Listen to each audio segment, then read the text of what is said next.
I was asked if I could give a statistic or a metric to track for Joe Milton this year, or something that would signify whether Joe Milton could have a successful year or not in 2023.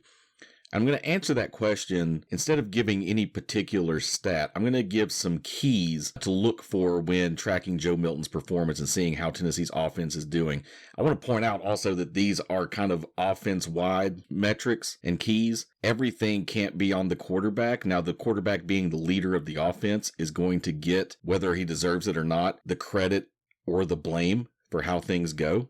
And so it does all fall back on the quarterback's shoulders. But these are some keys to what Tennessee needs to do to have a successful offense in 2023. I would start by looking at what Tennessee was good at in 2022.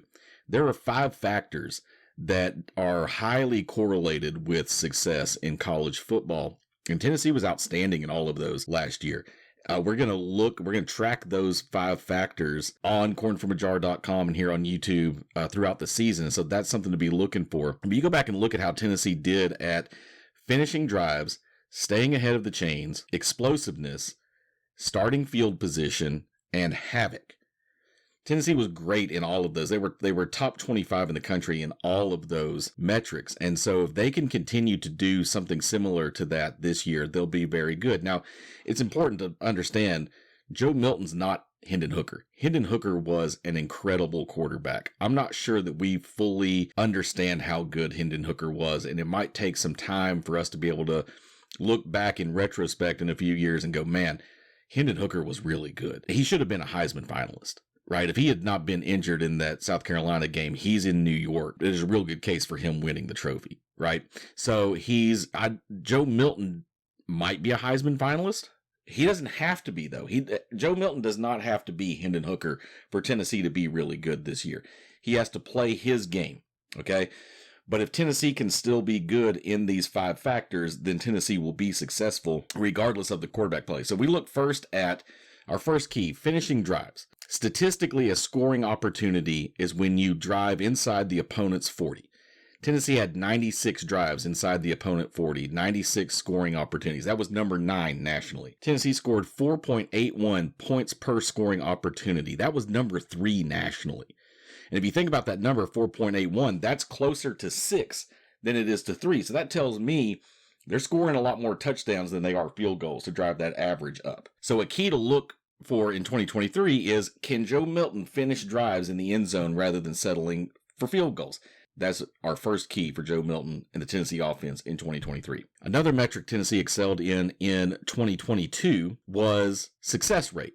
Success rate is basically staying ahead of the chains. If you're getting 50% of the yards to go on first down, 70% of the yards to go on second down, or you're converting on third or fourth down, that's considered a successful play. Tennessee's success rate in 2022 was 51%.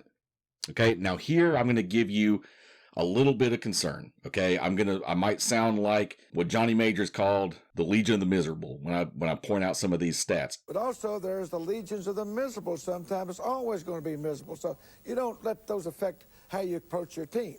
I promise, Coach, I'm not trying to be the Legion of the Miserable here. I'm just trying to be honest about what the stats reflected in 2022 and hopefully what will improve in 2023. In 2022, in the first 11 games, Tennessee's success rate only dipped below 50% twice. Against Pittsburgh, 47%, and against Georgia, 38%.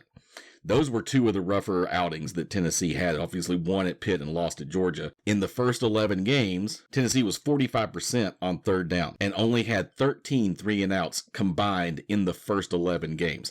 And I want to take a second to point out just how hot Tennessee's offense was against Florida, LSU, and Alabama. In that stretch of games, Tennessee only had 1 3-and-out. One time against Alabama. Against Florida, LSU, and Alabama, Tennessee had 1 drive that went 3-and-out, and that was in the Alabama game. In those games, Tennessee was 51% on third downs. The success rate in those games, success rate against Florida, 57%. At LSU, 53%. And again, 57% against Alabama. Those are incredible numbers. The offense was clicking at such a high level against those 3 teams. When you needed it to the most, it was the hottest. Okay? Now here's the bummer. In the last 2 games, when Joe Milton was starting quarterback, Tennessee had 7 3 and outs and was only 15% on third down conversions. In those last 2 games, the success rate never went over 50%. That's going to have to improve. Tennessee went 0-7 on third down against Vanderbilt. Now, it was Vanderbilt, and they won that game 56-0.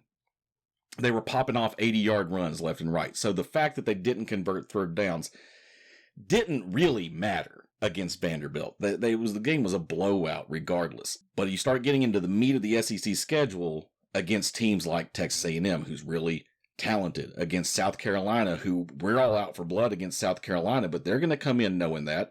They're going to give Tennessee their best shot on that night.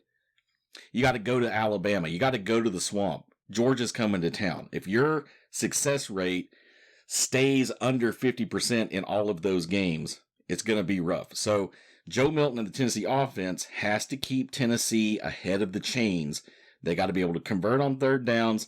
They got to give themselves the best opportunity to keep moving the ball by staying ahead of the chains. That's a key to look for in 2023. All right, another key to look for is explosiveness.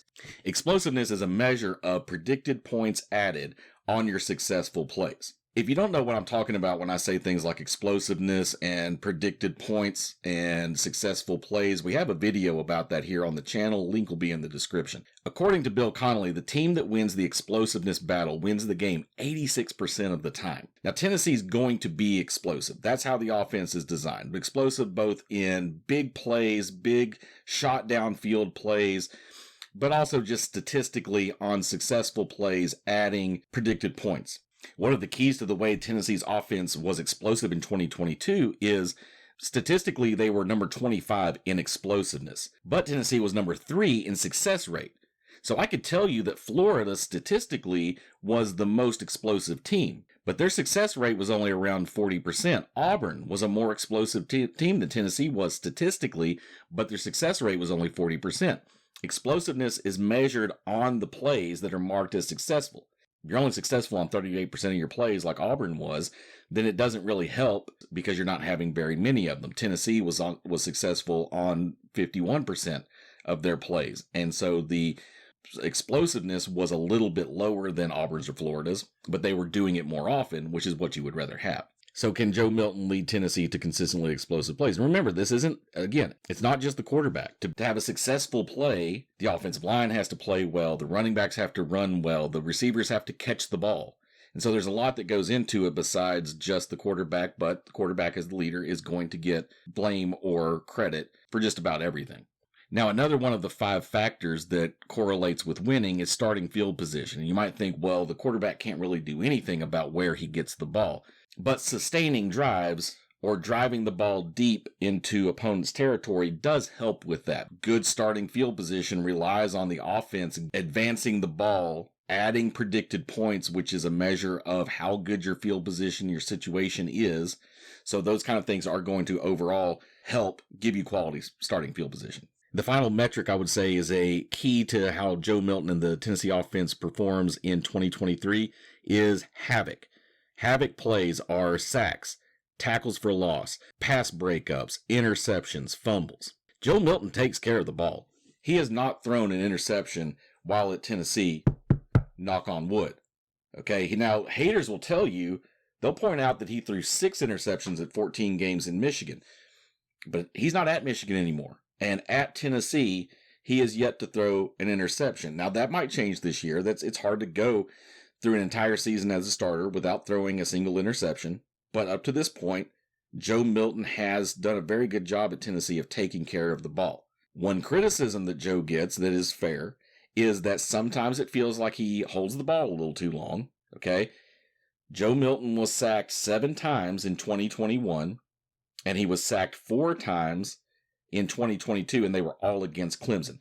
Clemson's got a really good defense. That was one of the best defenses Tennessee played all year, and Joe Milton played very well against them. And so if he can continue playing the way that he played in the Orange Bowl, Tennessee in the offense will be just fine, okay? But you want to make sure that you limit those havoc plays. Again, that's not just a quarterback metric. The offensive line has to play well. Receivers have to catch the ball. They have to hold on to the ball. Running backs have to hold on to the ball to keep those havoc plays low. Tennessee did a good job of that in 2022, only 10.3% of their plays were havoc plays. And so you want to see Tennessee kind of keep on that level. Again, these 5 factors, these keys are something we're going to be tracking all year, all season long. cornfromajar.com and here on YouTube each week. I hope you join us for that. And thanks for all you folks on Rocky Top getting your corn from a jar.